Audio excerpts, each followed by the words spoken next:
Bueno, mi nombre es Diego Larios, para los que no me conocen, soy uno de los 3 pastores de Doxa y a nombre de ellos y de los miembros les mandamos un saludo y es un honor estar aquí compartiendo la palabra del Señor con ustedes. Y próximamente estaremos iniciando una plantación en Ciudad Neza. Vamos a plantar Eclesia, entonces es una bendición compartirlo con ustedes y más adelantito hablaremos un poquito de eso.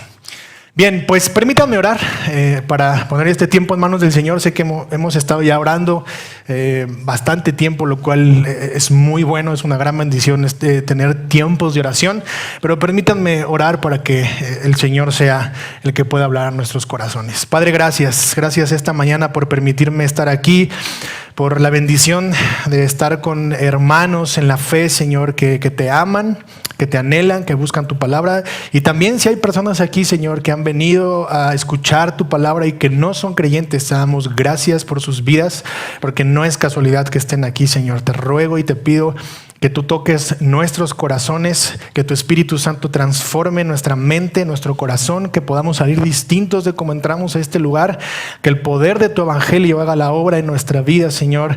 Y Señor, te ruego, Padre, que seas tú el que hable, Señor, que yo pueda ser fiel a tu palabra y que todo lo que yo diga, Señor, venga de ti y sea para tu gloria. En el nombre de Jesús. Amén. Muy bien, hermanos, pues hoy, como acabamos de leer, van a hacer ustedes una pausa en su serie de Hebreos y vamos a estar en el libro de los Hechos. ¿Cuántos han leído el libro de los Hechos completo? Ok, ¿a quién le falta Hechos 29? Ah, ¿verdad? Para ver si están atentos, ¿ok? Solo son 28 capítulos. Muy bien, nosotros en Doxa estamos en esta serie del libro de los Hechos justo porque estamos plantando una iglesia y nuestra idea y lo que queremos transmitirle a la iglesia es mostrar justamente cómo es que comienza una iglesia, qué es lo que Dios hace para iniciar una iglesia y de acuerdo a la Escritura, cómo es que esto se va desarrollando. Así es que el día de hoy quiero compartir este texto con ustedes. Bueno, ¿a quién le gusta el sándwich o quién come sándwich? Ok, ¿cuál es la parte más importante de un sándwich? El pan, ¿verdad? O sea, necesitamos la tapa y la parte de abajo, ¿no? Si no, no existiría. Es más, ya no es un sándwich, ¿estamos de acuerdo? Y dentro de la tapa y de la parte de abajo del sándwich, ¿qué hay ahí? Ya depende de cada quien, ¿no? Ya ahí ya depende qué le quieras poner al sándwich. Pero lo importante de todo esto es el contenido del sándwich, sí, por supuesto, pero la tapa y la parte de abajo son algo primordial. Sin eso no existe, sin eso no hay un sándwich. ¿Estamos de acuerdo? Y eso es justamente lo que quiero compartirles esta mañana, como si fuera un sándwich, la tapa y la parte de abajo de las 8 características de una iglesia llena del Espíritu Santo. 8 características de una iglesia llena del Espíritu Santo. El título del sermón es Una iglesia llena del Espíritu Santo y vamos a ver 8 características de una iglesia llena del Espíritu Santo. Y esto nos va a servir para que ustedes como iglesia puedan evaluarse, puedan darse cuenta si están cumpliendo con estas características, si están viviendo de esta manera, si han sido llenos del Espíritu Santo y si realmente han sido llenos del Espíritu Santo, ¿cómo debería de verse una iglesia llena del Espíritu Santo? Entonces, para darte un poquito de contexto, en el capítulo 1 de los Hechos vemos una promesa que Jesús hace a sus discípulos en el versículo 8 y dice que dentro de muy poco tiempo van a recibir poder para que puedan ser testigos. ¿Testigos de qué? De la vida, de la muerte, de la resurrección y de la ascensión de Jesús. Y prácticamente el versículo 8, la promesa del versículo 8 en el capítulo 1 es el corazón del libro de los Hechos. Sin esa promesa, todo el libro de los Hechos no tiene sentido, porque para eso fueron enviados. Vamos a encontrar que en el libro de los Hechos vamos a ver el cumplimiento de la gran comisión. Después en el capítulo 2 encontramos la famosa llenura del Espíritu Santo, ¿de acuerdo? Una cosa es el bautismo en el Espíritu y otra cosa es ser lleno del Espíritu. Son 2 cosas completamente diferentes y en el capítulo 2 encontramos esa llenura del Espíritu que equipa a los creyentes, que les da poder a los creyentes para poder predicar el Evangelio. Después encontramos el sermón de Pedro y la vida nueva de Pedro. ¿Recuerdan cómo era Pedro antes de esto? ¿Qué hizo Pedro antes de esto? Negó a Jesús. Entonces tenemos a un Pedro grosero, a un Pedro traicionero, a un Pedro que era un mal hablado, a un Pedro que era una persona completamente diferente. Y después de que ahora es lleno del Espíritu Santo, ya que Jesús resucita, Jesús ya no está con ellos, ahora vemos a un Pedro lleno del Espíritu Santo y vemos que se avienta el primer sermón en la historia de la iglesia. Tiene el privilegio, ese hombre tiene el privilegio de predicar el primer sermón en la historia de la iglesia. Y no solo hace eso, sino lo hace con denuedo, lo hace con osadía, con convicción, es bíblico, es cristocéntrico. Y entonces, ¿qué sucede con ese sermón? 3,000 personas se convierten a Cristo por la predicación del poder del evangelio. Y esos son los efectos de ese sermón. Y así es como llegamos a esta parte del libro de los Hechos con 3,000 personas convertidas. ¿De acuerdo? Así es que voy a darle lectura una vez más del versículo 41 al final. Entonces los que habían recibido su palabra fueron bautizados y se añadieron aquel día como 3,000 almas. Y estas almas, del versículo 42, se dedicaban continuamente a las enseñanzas de los apóstoles, a la comunión, al partimiento del pan, a la oración. Sobrevino temor a toda persona y muchos prodigios y señales se hicieron por medio de los apóstoles.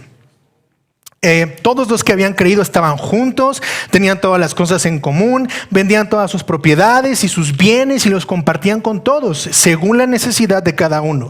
Día tras día continuaban unánimes en el templo y partiendo el pan en los hogares, comían juntos con alegría y sencillez de corazón, alabando a Dios y hallando favor con todo el pueblo.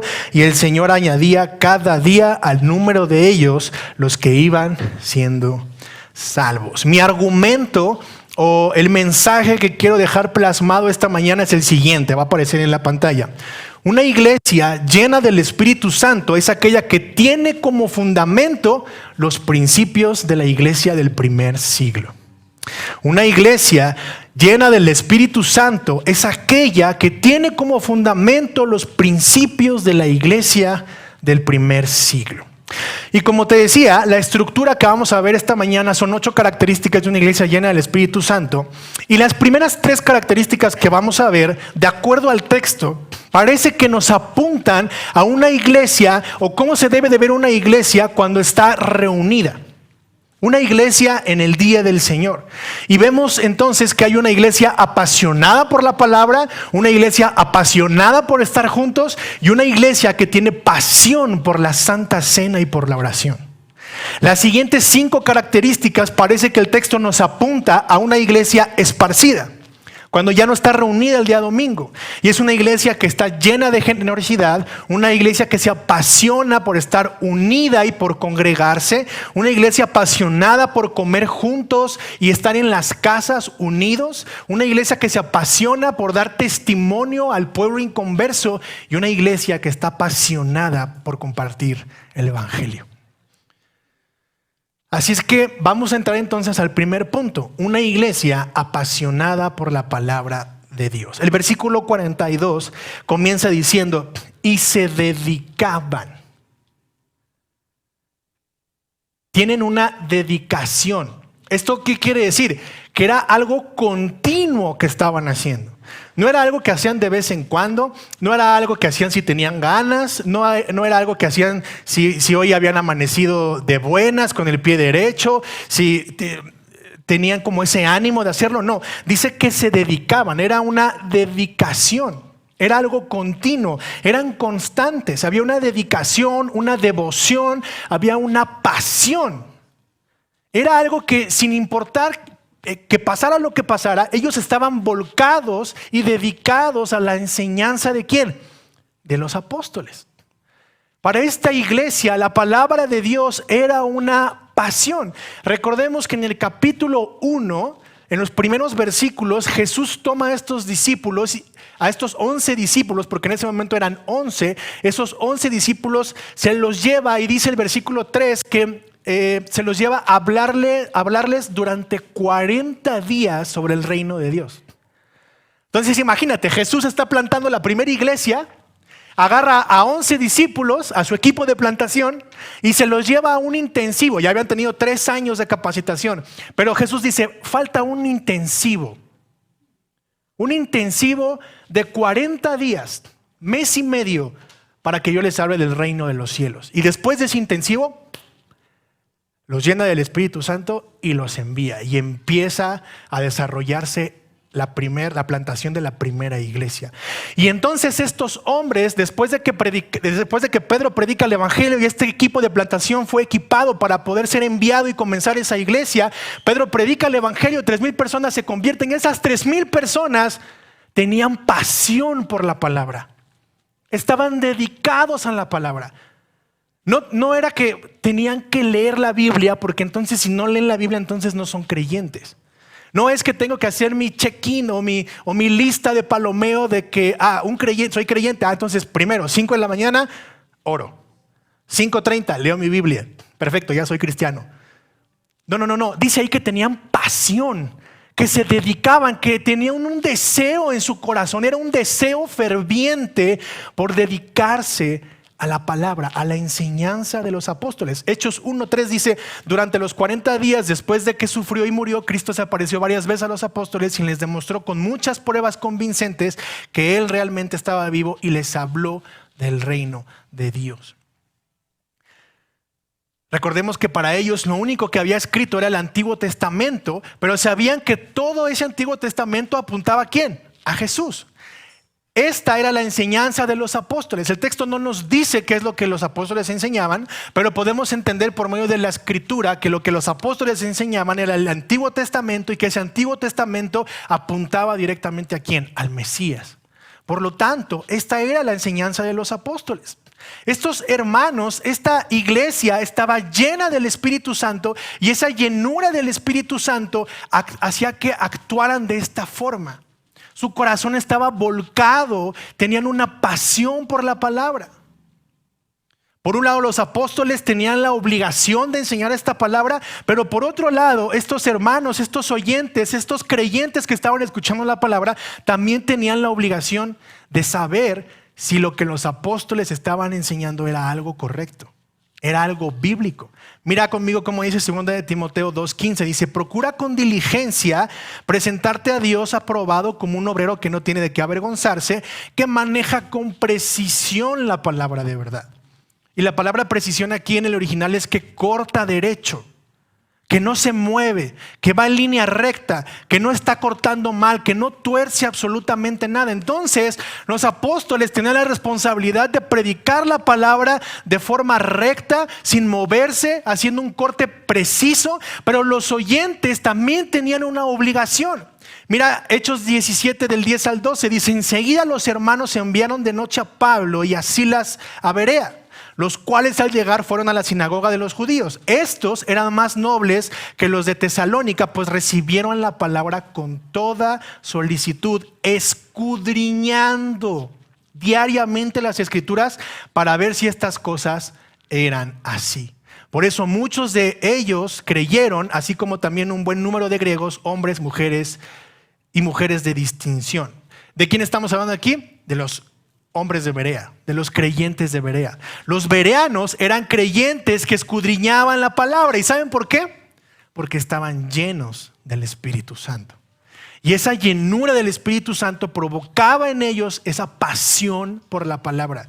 No solo de abrirla y de leerla porque tengo que leerla, sino de profundizar en ella, escudriñarla, amarla, apasionarme, que eso arda en mi corazón, que haya un deseo que arde en mi ser por leer la palabra. Porque esa palabra es la que me va a hacer conocer a Dios. Los bereanos no solo estaban pendientes de que no les dijeran mentiras, los bereanos escudriñaban la palabra. ¿Por qué? Porque estaban llenos del Espíritu Santo.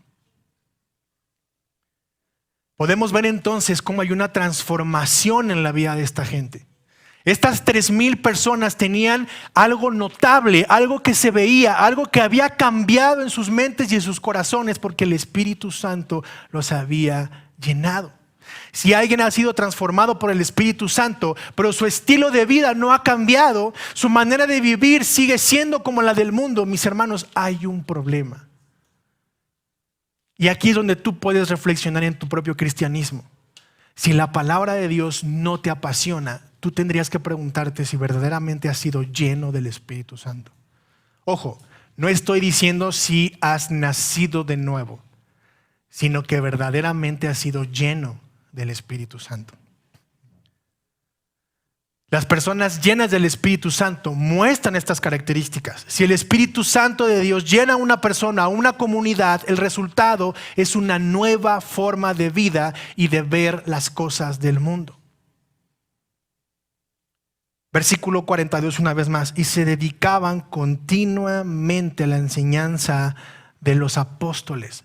La morada del Espíritu Santo es algo presente en cada creyente, pero la llenura del Espíritu Santo no es algo que podamos ver en cada creyente. Va otra vez.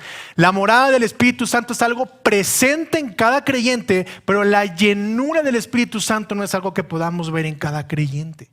No es que veamos cristianos más comprometidos que otros. Es que este cuate sí es comprometido. A él le encargan estas cosas porque llega temprano, porque asume el compromiso. Y pues medio flojón, ¿no? Llega tarde, más o menos. No le encargues tantas cosas, no. No se trata de eso. Se trata de la llenura del Espíritu. Es que este hermano está más lleno del Espíritu porque tiene pasión por Dios, porque tiene pasión por su palabra, porque tiene mayor comunión, porque está cumpliendo con las disciplinas espirituales y el Espíritu Santo lo está llenando y su proceso de santificación va caminando, pero está más lleno del Espíritu Santo y por eso hay una madurez como creyente, por eso se ve diferente, por eso está más comprometido, por eso hay un crecimiento espiritual en la vida de ese creyente. Porque está siendo lleno constantemente del Espíritu Santo. Mis hermanos, estas personas, este grupo de personas, estos nuevos creyentes se vaciaron, se rindieron ante Dios y Dios los llenó de su Espíritu Santo. De manera que ahora escudriñaban la palabra, se dedicaban a entenderla, a estudiarla y a aprenderla. Tenían hambre por la verdad de Dios. No había que decirles, tienes que leer este capítulo. Hay iglesias que tienen, no estoy diciendo que esté mal, no sé si aquí lo hagan, pero hay iglesias que tienen un devocional atrás. Llévense la hojita para que estudien en su casa. Agarren sus copias, vamos a leer Hebreos 1 del 1 al 4. Tráiganlo resuelto. Y hay quienes se los revisan, ¿no? Pero ¿eso de qué me sirve?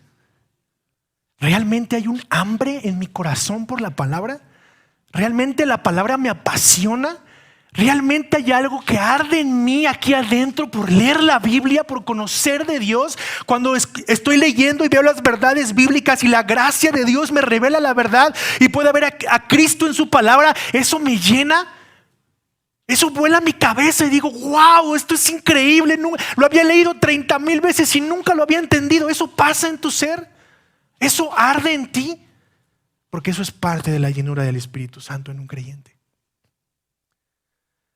Estas personas se vaciaron, se rindieron ante Dios y Dios los llenó de su Santo Espíritu. Y por eso encontramos vidas transformadas. Mira cómo dice 1 de Pedro, capítulo 2, versículos del 2 al 5. Dice, por tanto, desechando toda malicia y todo engaño e hipocresías y envidias y toda difamación, deseen como niños recién nacidos la leche pura de la palabra.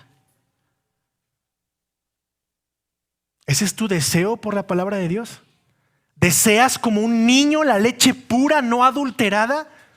¿Es un deseo? ¿Es algo que necesita ser saciado, que arde en ti, que mueres por tomarlo? ¿Eso arde en ti? ¿Eso es lo que necesitas? ¿Verdaderamente la palabra es esto para ti? Para que por ella crezcan para salvación, si es que han probado la bondad del Señor. Y viniendo a Él como a una piedra viva, desechada por los hombres, pero escogida y preciosa delante de Dios, también ustedes como piedras vivas sean edificados como casa espiritual para un sacerdocio santo, para ofrecer sacrificios espirituales aceptables a Dios por medio de Jesucristo. Todo esto provoca la palabra del Señor. ¿Deseas como un niño esa leche espiritual? ¿Realmente la deseas? ¿Realmente te apasiona? Yo no estoy en contra de la tecnología, de que traigas tu celular, de que enciendas tu iPad. Pero honestamente, y lo he visto en mi iglesia, muchos tienen el celular, la palabra en el celular, la abren, pero están más metidos en el Facebook, en el Instagram, en los comentarios de lo que pasó la noche anterior, los mensajes. Y están en todo menos en la palabra. Estamos ante una generación que no está acostumbrada a tener su Biblia física. Estamos ante una generación que no le gusta leer. Una generación que vive de experiencias y de filosofías, porque ahora todo es respetable, ¿eh? Tú puedes decir soy cristiano y te dicen, ok, es respetable, porque ahora hay que respetar todo, ¿no? Entonces te respeto. Si eso te funciona, te respeto. Ya no hay incomodidad. A la gente ya no le incomoda que seas cristiano. La gente ahora te respeta por ser cristiano. Si eso te funciona, está chido. Pero no puedes abrir la Biblia y mostrarles, mira, esto es lo que cambió mi vida. Esto es lo que transformó mi corazón. Yo estaba de esta forma y cuando empecé a leer estas verdades, cuando empecé a entender el evangelio, Cristo hizo esto en mi vida. Pero ¿qué pasa cuando no tenemos pasión por esa palabra? Cuando pensamos que el YouVersion es como un Instagram que tenemos que estar poniendo, hasta le pones figuritas y fondos a los versículos para que se vean padres, para que todos te vean y todos te den like cuando lo subes al Facebook. ¿Realmente esa es la pasión por la palabra? ¿O solo te interesa que vean que estás leyendo la palabra? No me contestes, tú solo medítalo y tampoco es regaño.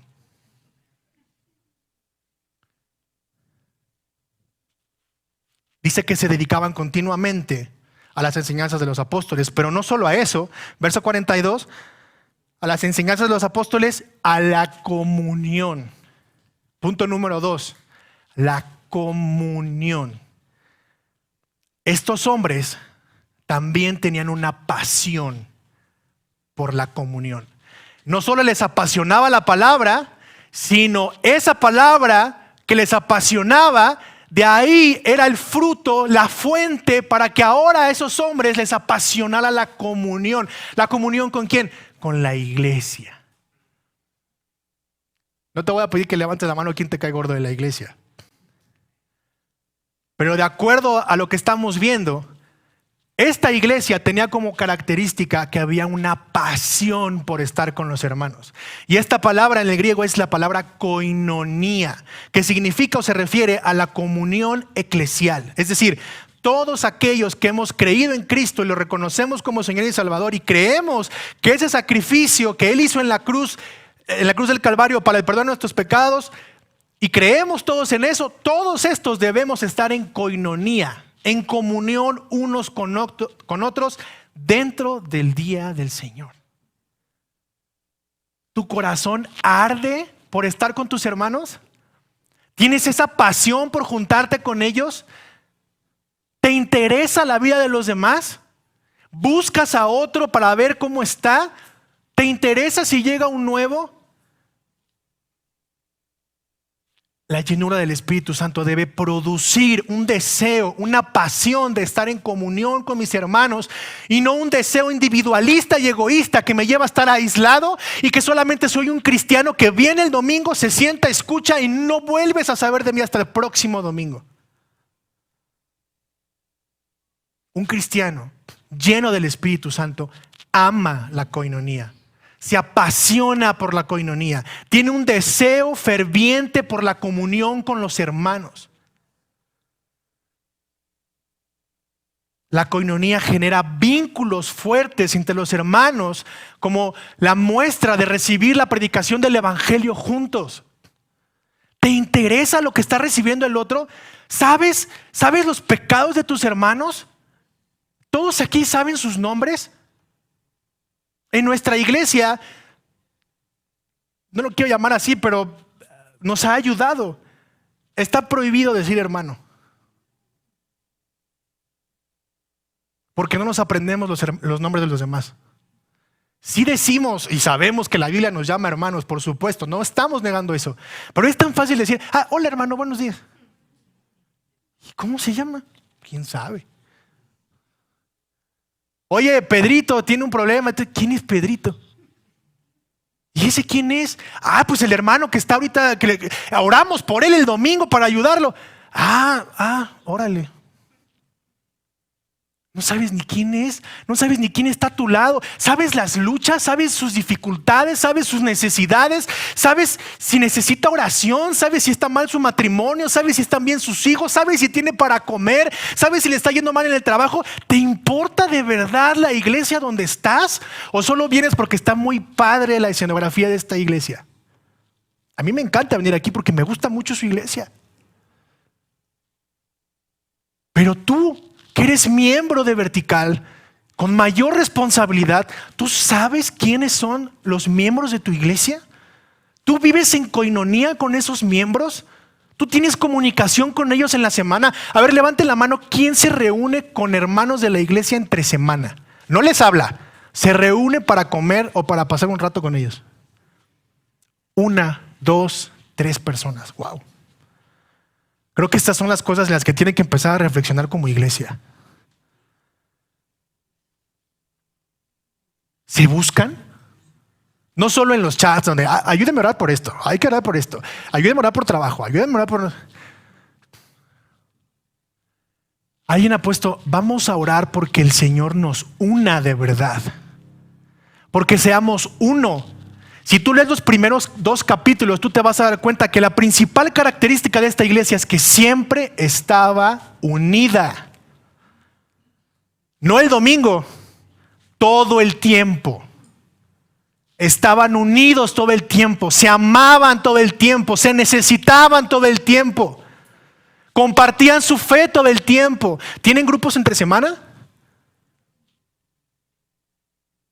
Creo que no necesitan autorización de su pastor para que se reúnan entre semana. Estoy seguro que no necesitan esa autorización. ¿Cuántos tienen la iniciativa de reunirse en casa de alguien para orar? Para repasar el sermón del domingo, para ver sus necesidades, para ver cómo están. ¿Cuántos termina el sermón? Piernas, ¿para qué las quiero? Y a nadie le importa qué pasa con el que estaba sentado al lado. Y la Biblia nos llama a tener coinonía. Porque si estamos llenos del Espíritu Santo, eso debería ser un reflejo de esa llenura. Filipenses 1 del 7 al 8 dice, es justo, fíjense las palabras de Pablo, que es justo que yo sienta esto acerca de todos ustedes porque los llevo en el corazón, pues tanto en mis prisiones como en la defensa y confirmación del evangelio, todos ustedes son participantes conmigo de la gracia, porque Dios me es testigo de cuánto los añoro a todos con el entrañable amor de Cristo. Wow. ¿Tú añoras ver al de al lado? ¿De verdad sientes ese deseo por llegar a la iglesia y encontrarte con los hermanos y poder saludarlos y poder ver a ese que te cae gordo, a ese que te molesta su actitud, a ese que te molesta lo que hace, lo que dice, porque no ora bien, porque tiene la teología torcida, porque tiene errores doctrinales, y te has acercado para ver por qué los tiene? ¿Te has acercado a confrontarlo en amor y decirle, fíjate, la Biblia dice esto y tú has comentado esto, ¿puedes ver esto junto conmigo? ¿Te has acercado a discipularlo? ¿Te cansas más criticándolo en lugar de acercar y discipularlo? ¿Sientes ese amor y ese deseo por los demás? ¿O solo te fijas cuando no llevan algo de comer, cuando los invitas y no llevan nada? Porque eso es lo más fácil. Nuestra naturaleza caída está tan acostumbrada siempre a ver los errores de las personas en lugar de ver las virtudes de las personas. Siempre vemos lo malo que hacen, pero nunca vemos la ayuda, el amor y lo bien que hacen otras cosas. ¿Estás pendiente de eso? Puedes decir como Pablo, cuánto los añoro a todos en el entrañable amor de Cristo. ¿Puedes decir que añoras a tu hermano? Hebreos 10, 23 al 24, mantengamos firme en la profesión de nuestra esperanza sin vacilar, porque fiel es aquel que prometió. Considerémonos como estimularnos unos a otros al amor y a las buenas obras. ¿Se estimulan vertical? ¿A amarse? ¿A cuidarse? ¿A hacer testimonio a los de afuera? ¿Se estimulan a las buenas obras? ¿Qué es eso? A escudriñar la palabra, a entenderla, a vivirla, a enseñarla, a discipular, a compartir a los perdidos. ¿Se estimulan? ¿O solo vienen los domingos, salen de aquí y no se vuelven a ver hasta el próximo domingo? Porque eso es un reflejo de la llenura del Espíritu Santo en una iglesia. Salmo 133:1 dice: miren cuán bueno y cuán agradable es que los hermanos habiten, ¿cómo? Juntos, en armonía, no cada quien por su lado. Eso no es una iglesia. Pueden ser un muy buen club dominical. Pueden ser una gran fraternidad que aparenta mucho amor. Pero si no hay estas características, no están reflejando a Cristo.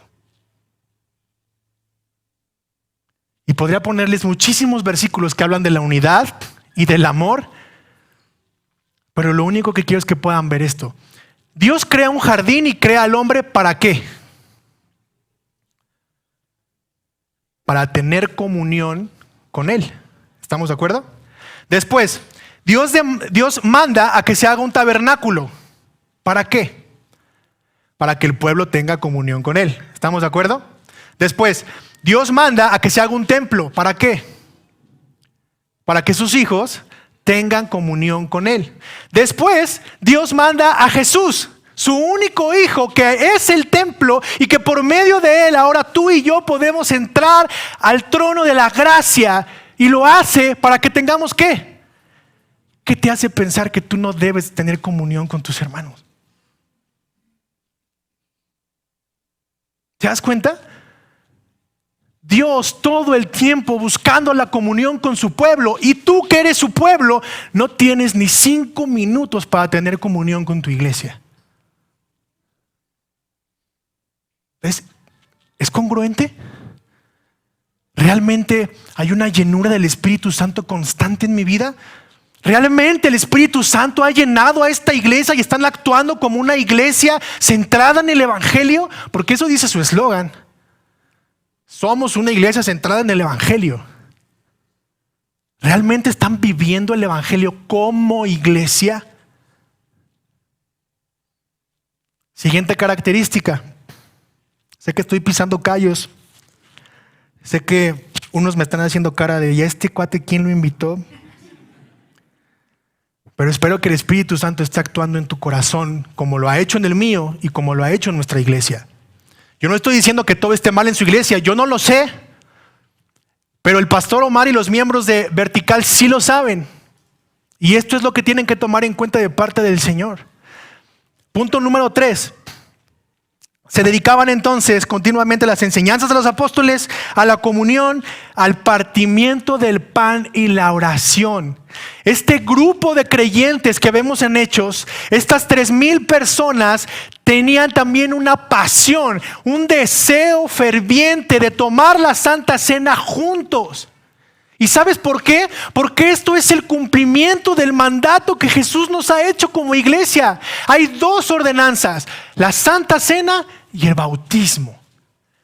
¿Para ti la Santa Cena es algo que te apasiona hacer? ¿O es como de otra vez pan, galletita, con el juguito que luego sabe hasta echado a perder? O no sé si aquí tomen vino. Pero hay gente que lo toma, lo muerde hasta se está durmiendo. El vino, el jugo, hermano. Lo dejan ahí botado. ¿Se está entendiendo lo que estás haciendo? La Santa Cena es la oportunidad que tenemos como iglesia de recordar, de hacer un memorial de lo que Cristo hizo en la cruz por amor a ti, por amor a mí. Y si eso no te apasiona, no sé qué pueda hacerlo, hermano. La Santa Cena es la oportunidad que tú y yo tenemos de degustar el Evangelio, de palparlo, de tener un contacto más humano, si tú quieres, más directo con el Evangelio, porque estamos recordando lo que Cristo ya hizo por nosotros, porque Él dijo: hagan esto todas las veces en memoria de mí. Si eso no tiene importancia para ti, tú tienes un problema. Si eso no te arde aquí de compartirlo con tus hermanos el día del Señor juntos como iglesia, que podamos decir: Señor, gracias por lo que tú has hecho, y hoy recordamos ese sacrificio en la cruz, porque por ese sacrificio somos salvos. Si eso no te apasiona, tú tienes un problema.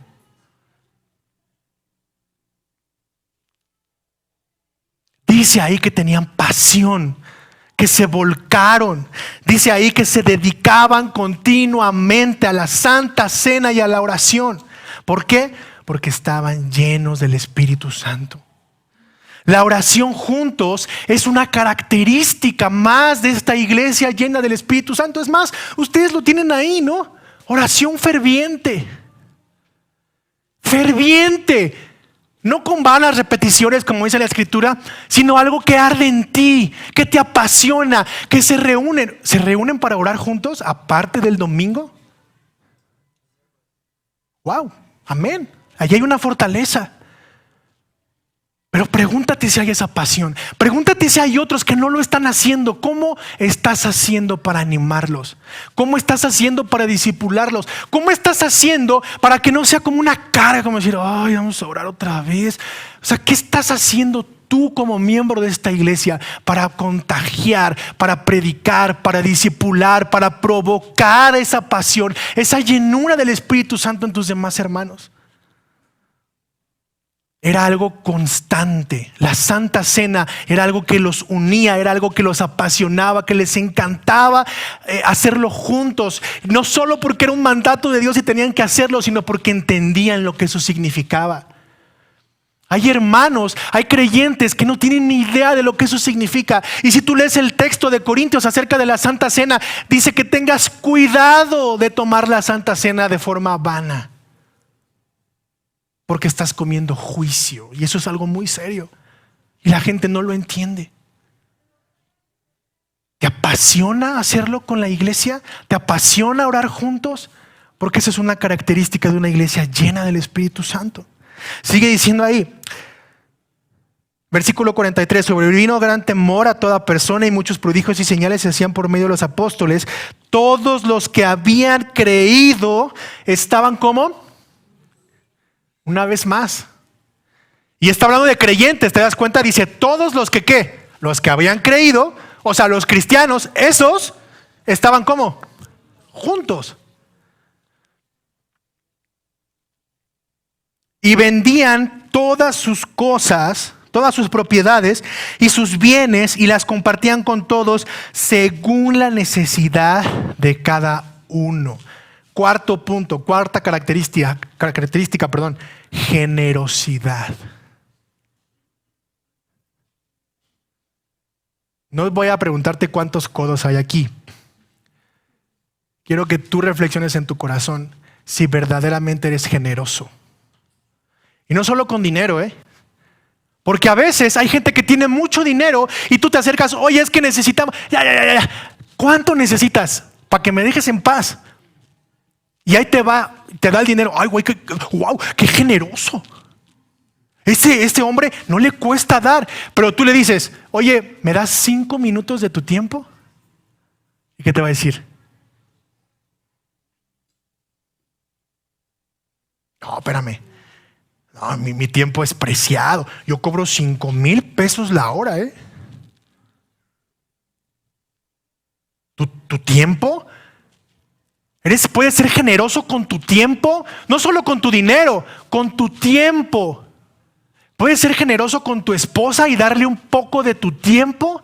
Puedes ser generoso con tu esposo y darle un poco de tu tiempo para cocinar algo. Puedes ser generoso con tu papá o con tu mamá para hacer algo que no te mandaron a hacer, pero que puedes hacerlo. Hay esa generosidad en ti, hay esa pasión por dar, porque fíjate qué interesante, dice, vendían todas sus propiedades y sus bienes y los compartían con todos. Pero fíjate bien, dice, según la necesidad de cada uno. ¿Eso qué quiere decir? Que se conocían, ¿no? Y volvemos a lo mismo, ¿se dan cuenta? ¿Conoces la necesidad de tu hermano? Porque es muy fácil pasar al frente y decir: hermanos, el hermano X necesita ayuda, por favor vamos a levantar una ofrenda. Y ahí van todos, ¿no? Pero la pregunta es: ¿sabes la necesidad de este hermano? ¿La sabías? ¿La compartías? ¿Oraste por él? ¿Sabes cuál es la raíz de su necesidad? ¿Por qué surgió? ¿Qué está pasando en su vida? ¿Lo sabes? Estos hermanos sí sabían y eran 3,000, ¿eh? ¿Cuántos son aquí?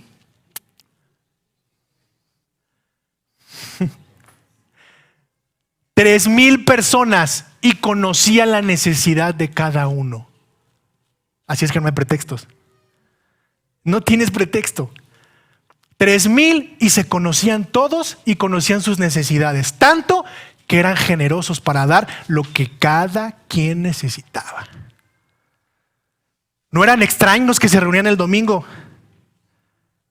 Eran hermanos, eran creyentes en la fe, que estaban unidos y que les apasionaba todo esto.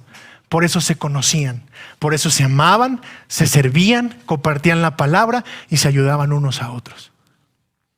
Generosidad, no solo con dinero, tu tiempo, tu esfuerzo, tu físico volcado a la ayuda y al amor de otros. Estos hermanos estaban entendiendo Mateo 6:19-21. Fíjate, dice: no acumulen para sí tesoros en la tierra donde la polilla y la herrumbre destruyen y donde ladrones penetran y roban, sino acumulen tesoros en el cielo, donde ni la polilla ni la herrumbre destruyen y donde ladrones no penetran ni roban, porque donde está tu tesoro, ahí está también tu corazón. Estos hermanos estaban haciendo tesoros en el cielo, lo estaban entendiendo. Estaban llenos del Espíritu Santo. No les importaba quedar bien, no les importaba que el pastor los viera, no les importaba ¿quién quiere ser el líder? Yo, ¿a quién ayudo? ¿Qué hago? ¿Cuánto doy? No, ellos querían hacer tesoros en el cielo. Ellos amaban a Jesús, estaban apasionados por Jesús, estaban llenos del Espíritu Santo y su resultado era el amor por los demás y su generosidad dispuesta para que otros se sirvieran de ella. ¿Estás dispuesto a eso? ¿Estás haciendo eso por tu iglesia? 5. Partían el pan en los hogares y comían juntos. Versículo 46. Día tras día continuaban como, fíjense otra vez, ¿cómo continuaban? ¿Conoces estas familias muégano? Esas que no se separan para nada. Pues así era la iglesia. Así es la iglesia de Cristo. Estaba unida, continuaban unánimes en el templo. Y esto es importante. Fíjate cómo aquí hay un contraste. Dice, continuaban unánimes, ¿cómo? En el templo. O sea que, ¿qué?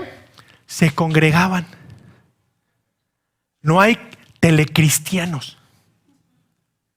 No, es que Miguel Núñez es mi pastor. Eres de Dominicana. No, soy de aquí de Chilangolandia, pero me conecto por YouTube. Mi pastor es Sugel Michelén. ¿Vives allá? ¿Estás de visita? No. Yo vivo acá en Iztapalapa, pero...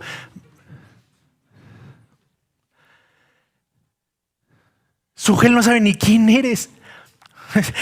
Miguel no sabe ni que existes. Pero Omar sí. Y ora por ti. Y te pastorea, y te busca, y te predica, y tú no sabes lo que puede pasar en la semana un pastor, pero él está aquí cada domingo predicándote la palabra y alimentándote. La pregunta es, ¿a ti te interesa eso? ¿Están unidos en los hogares? Una vez más, ¿sabes qué pasa en la semana con tus hermanos? Y luego dice ahí, partían del pan juntos, o sea, se congregaban. No son de esos cristianos de que, pues, voy a ver cómo está la doctrina. ¿No? Se sientan y son catadores de sermones. Me encanta, ¿no? Porque nada más están viendo a ver dónde dices herejías, ¿no? Son catadores de sermones, se sientan hasta atrás. Oye, hermano, bienvenido. Espero que así sea, ¿verdad? Porque, no sé, ustedes son los miembros de Vertical, no yo, ¿verdad? Entonces ya lo saludas, lo abrazas, todo padrísimo. Y el siguiente domingo no regresa. Pero ¿y quién se acuerda del catador? Nadie. Y un mes después regresa, ¿no? Mira, ya llegó el catador de sermones. Y ya, primero eran 3, ahora ya nada más lo saluda 1. Pero dice que estaban juntos en el templo, o sea, se congregaban. No eran de iglesias acá de YouTube y no, yo solo, porque la iglesia está muy contaminada. La iglesia está muy dañada. La iglesia de Cristo tiene muchos defectos. Bienvenido, tú eres parte del defecto. Estaban juntos, se congregaban, estaban juntos en el templo y partiendo el pan en los hogares. O sea, se congregaban, no eran de esos cristianos que solo venían una vez al mes. No, ellos se congregaban y no solo eso, en los hogares comían juntos, compartían el pan. Tenían pláticas centradas en el evangelio, compartían sus luchas. Yo no sé si tú sepas los pecados del que tienes al lado. Creo que tienen 2 o 3 prospectos para ancianos. ¿Sí? ¿Son 2 o 3? Ok. ¿Todos los conocen? ¿Todos conocen sus luchas? ¿Sus debilidades? ¿Conocen su testimonio? ¿Saben cuándo fue su conversión de los 3? Golazo, ¿ya vieron? ¿Cuántas veces se ven en la semana para comer? Y no me digas que no tienes tiempo porque ¿eres intencional en eso? ¿Buscas hacer eso? ¿O solo vas a casa de Omar? ¿O solo a Omar lo invitas a comer? Pues porque es el pastor, ¿no? No estoy diciendo que saques algo de ahí, yo no dije nada, Pero si viene el pastor, bueno, hasta arreglas la casa, cambias la puerta, es más, hasta cambias el coche porque ahí viene el pastor, ¿no? Pero ¿qué pasa con el hermano que a lo mejor se sienta hasta atrás y es fiel? Y ahí está.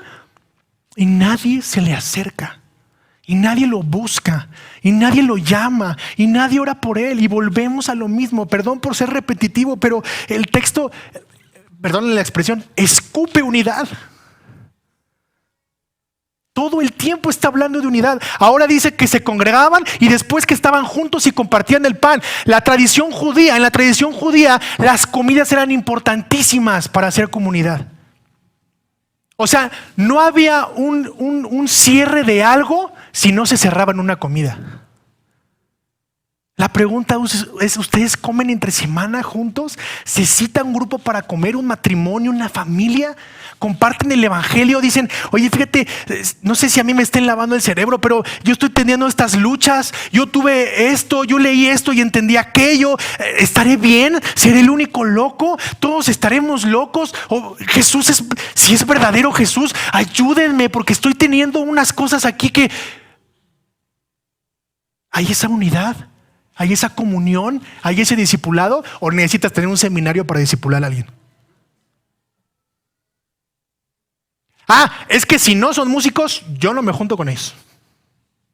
Porque no tenemos afinidad. ¿De qué vamos a hablar?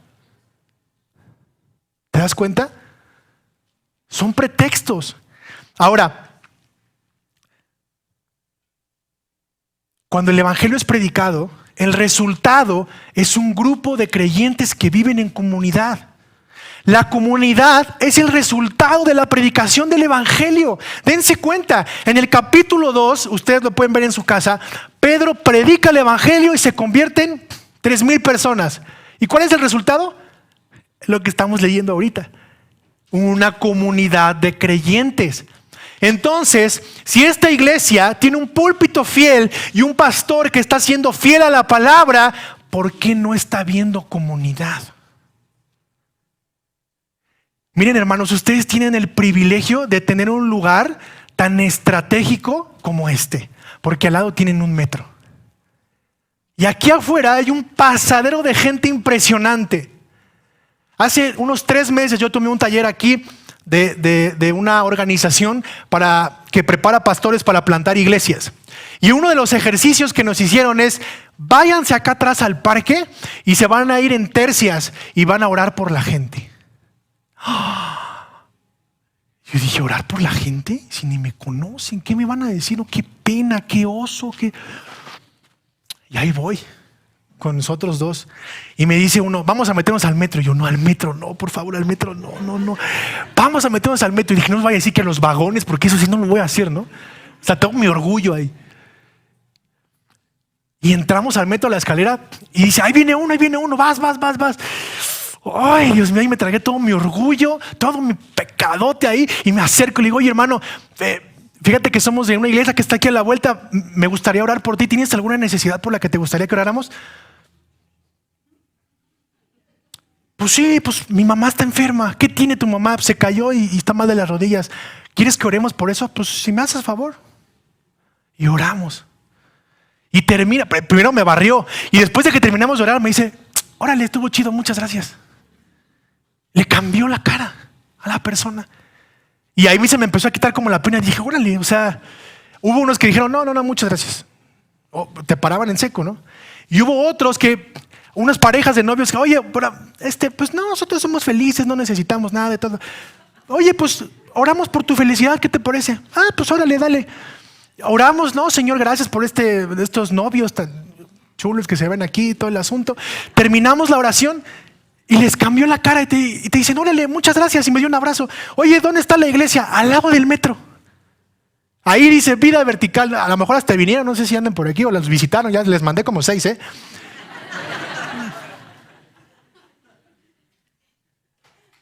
Y te digo una cosa, con mucha vergüenza te digo, nunca había hecho eso. Y regresé a mi casa y dije,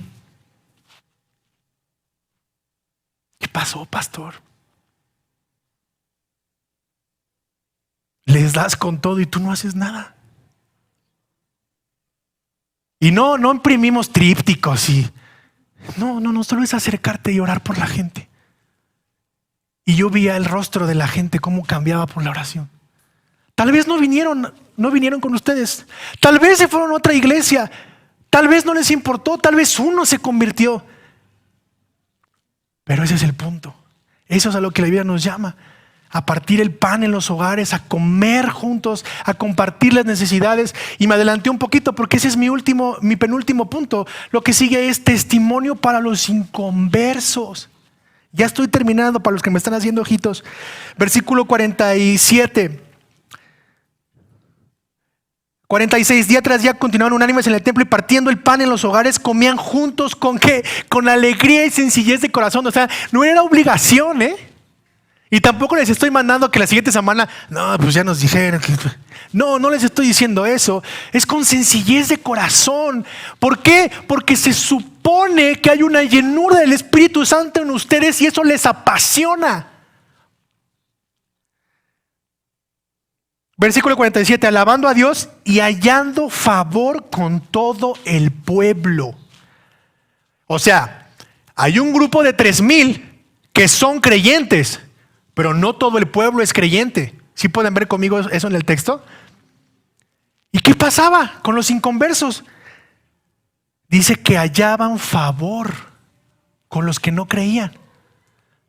Es increíble, pero a veces te topas con la gente que no es creyente y es la que más te ayuda y tu iglesia ni te pela. La gente de afuera que no conoce de Dios es la que más te extiende la mano, la que más te ayuda, la que más te empuja, la que más te da algo que necesitas. Y los miembros, los hermanos, tu iglesia, a veces ni siquiera le importa lo que está pasando contigo. Y dice aquí que hallaban favor. ¿Te ha pasado que vas a lugares y te dicen, oye, haz esta fila? No, a ver, tú pásale. Oye, pero no, tú pásale. Ya te saltaron la fila. Esa es la gracia de Dios para los inconversos. Y luego pasan cosas o situaciones con gente que no es creyente y te dicen, oye, yo veo que te pasan cosas bien gruesas, pero veo que hay algo en ti como que, no sé, o sea, no me explico cómo sigues adelante. ¿Y qué hacemos? Agarramos la Biblia y decimos, mira, te voy a decir qué fue lo que cambió mi vida. Mira, te explico.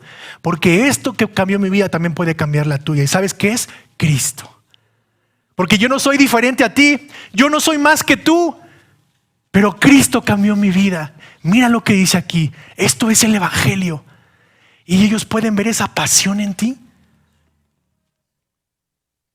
¿Eres testimonio para los de afuera? Tus vecinos te ven o sea, les da un retortijón nada más de verte, o te ven y te dicen, ay, mi vecino el aleluyo está bien fumado, pero qué bien me cae. Es chido el vecino, o sea, ayuda, está al pendiente. Ora, si hay gente que va y te toca la puerta, oye, oras por mí. Tú que estás más cerquita de Dios, oras por mí. ¿Verdaderamente los de afuera te ven así? No me contestes. Tú mismo pregúntate. Porque aquí dice que esa llenura del Espíritu Santo daba favor con todo el pueblo, daba gracia con los que no eran creyentes. No que los rechazaban, sino que les daba gracia. Podían unirse y esas relaciones eran el puente. ¿Para qué? Para poder predicar el evangelio, que es mi último punto. Fíjate bien. Dice que hallaban favor con el pueblo, con los inconversos, y el Señor añadía cada día al número de ellos los que ¿qué? Los que iban siendo salvos. Y fíjate bien lo que dice el texto, hermano. No es de, Señor, tú eres soberano, tú salvas. Y como tú salvas, yo no convenzo a nadie, ese es trabajo del Espíritu Santo. No, tú y yo tenemos la obligación de predicar el evangelio. El Señor es quien añade en su soberanía, pero la pregunta es, ¿cómo es que estos hombres iban siendo salvos? Si el mismo texto nos acaba de decir que por medio de la predicación del evangelio de Pedro, 3,000 personas fueron salvas, ¿cómo es que el Señor iba a añadir salvos a la iglesia? ¿Sabes cómo? Predicándoles el evangelio. Y aquí viene la base. La tapa es la pasión por la palabra. Que arda en ti el amor por la palabra de Dios. Y la parte de abajo es la pasión, el deseo y el amor por Cristo, para que eso tenga amor en ti por los perdidos. ¿Te duele la gente que se va a ir al infierno? ¿Te dueles por esas personas?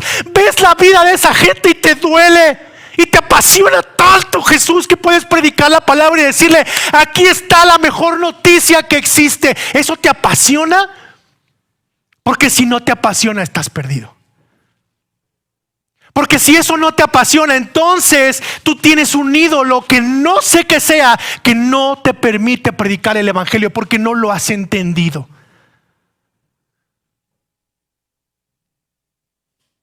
Esta iglesia tenía pasión, estaban volcados, estaban dedicados al evangelismo. Y ustedes aquí afuera tienen una gran bendición de volcarse al evangelismo. Porque todos los días pasan más de 1,000 personas, te lo aseguro, a los cuales les pueden compartir el evangelio. Ustedes pregúntense, ¿cuánto tiempo tienen como iglesia y cuánto tiempo tienen siendo los mismos miembros? ¿Cuánto tiempo tienen viéndose las mismas caras? ¿Cuántas personas nuevas? ¿Hay alguna persona nueva que venga por primera vez hoy? Bienvenidos. De verdad, bienvenidos. No es casualidad que están escuchando esto.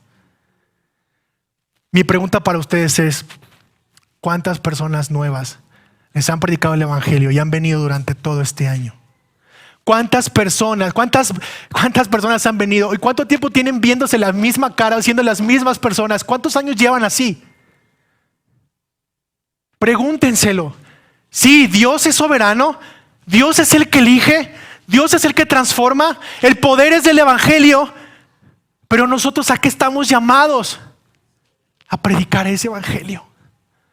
Y si esa no es tu pasión, no sé qué esté pasando en tu corazón.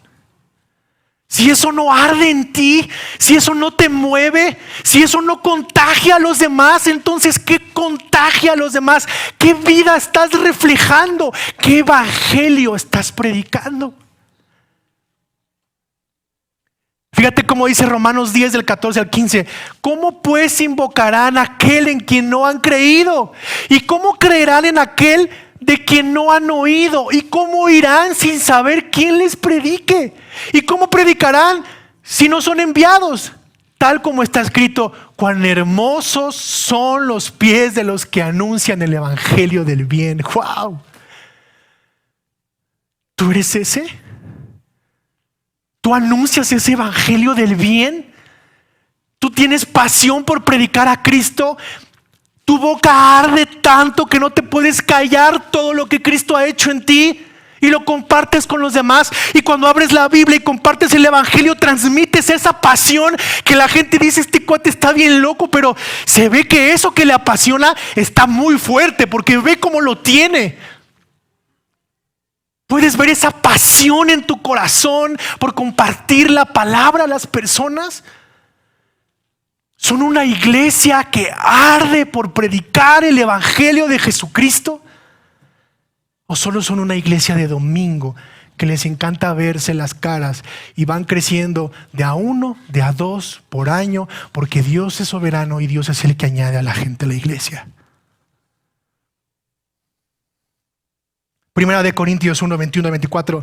Pues ya que en la sabiduría de Dios el mundo no conoció a Dios por medio de su propia sabiduría, agradó a Dios mediante la necesidad de la predicación salvar a los que creen. ¿Te das cuenta? No es solo hablar por hablar. Dios ha elegido salvar a aquellos. ¿Por qué? Por medio de la predicación del Evangelio. La pregunta es: ¿lo están haciendo vertical?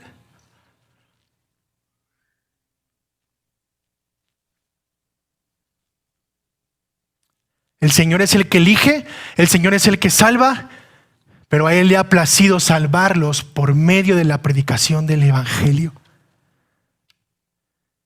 La iglesia no puede ni debe de cambiar lo que tiene que hacer, porque la iglesia del primer siglo es la base para la iglesia de nuestro tiempo. Y estos son los puntos que tenemos que hacer como iglesia. No solo ustedes, sino todas las iglesias que están centradas en el Evangelio, que están predicando a Cristo y a este crucificado y resucitado. Estas son las bases que tenemos que seguir como iglesia, porque la iglesia no tiene otro mensaje. Si quieres coaching, si quieres salir bien, si quieres 5 puntos para un matrimonio feliz, 10 para niños exitosos, si quieres ser exitoso en tu negocio, ahí está Daniel Hadid, ahí está Miguel Ángel Cornejo, ahí está Alex Day. Ellos te pueden ayudar. Pero el mensaje que tiene la iglesia de salvación es el Evangelio. La iglesia no tiene otro mensaje que dar.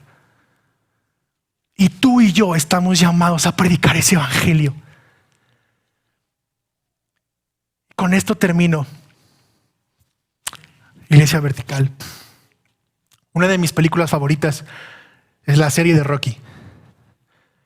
Y si tú recuerdas Rocky 3, cuando Rocky es vencido y se muere su entrenador, ¿recuerdas? Que lo vence Mr. T. Va en moto, ya Rocky muy mal, y se regresa al gimnasio donde entrenaba. ¿Y quién lo alcanza? Apolo. Y Apolo llega al gimnasio, lo encuentra ahí y le dice que tiene que regresar, que no puede dejarse vencer. Y las palabras de Apolo me encantan, porque dice: mi hermano, tú y yo tuvimos el cinturón más grande que pueda desear cualquier boxeador. Fuimos campeones del mundo. El cinturón más deseado, tú y yo lo tuvimos. ¿Y sabes por qué lo ganaste? Porque tenías hambre. ¿Y sabes qué, hermano? Tú y yo tenemos la mejor noticia que el mundo pueda tener. Tú y yo la sabemos. Y si eso no te apasiona, si eso no te da hambre para decirle a la gente: esta es la mejor noticia que puedas recibir, esto es lo mejor que pueda haber en tu vida, porque esto no solo va a transformar tu corazón y tu vida, esto va a hacer que tú vayas al cielo y tengas la eternidad con Cristo. Tú y yo tenemos la mejor noticia. ¿Pero qué necesitamos? Hambre, pasión, deseo por predicar esa noticia. Ponte de pie conmigo y vamos a darle gracias al Señor. Padre, no hay mensaje más grande, más maravilloso y más apasionante que el mensaje del Evangelio, Señor. Y no solo son emociones en nuestro corazón, sino que conectados a esas verdades, eso provoca esa hambre y esa pasión en nuestro corazón. Yo te ruego, Padre Santo, que esto arda en el corazón de mis hermanos. Te pido, Señor, que esta iglesia pueda despertar y pueda tener una pasión, que pueda tener un deseo por predicar tu palabra, que amen tu palabra, que haya un hambre por tu palabra, que puedan hacer coinonía, que se interesen por los demás, que se busquen, que se amen, que oren juntos, que coman juntos y que la gente pueda ver que algo está pasando en este pequeño lugar, y cuando la gente pregunte ellos puedan decir: es el evangelio de Cristo lo que nos ha cambiado. Y que muy pronto, Señor, ya no quepan en este lugar, porque has puesto deseo, has puesto pasión en el corazón de esta iglesia de predicar tu palabra y de amar a los perdidos. Señor, gracias por este tiempo, gracias por tu palabra, Señor, y ayúdanos a entender que no solo ir y hacerlo, es porque Cristo ya lo hizo. Cristo predicó, Cristo vivió, Cristo resucitó, y ahora es por eso que nosotros podemos cumplir con estas 8 cosas. Padre, te ruego esta mañana, llénanos de tu Santo Espíritu. Padre, lléname de tu Espíritu Santo, Señor. Llénanos a todos de tu Espíritu Santo, y que haya hambre y pasión por tu evangelio, Señor. En el nombre de Jesús. Amén.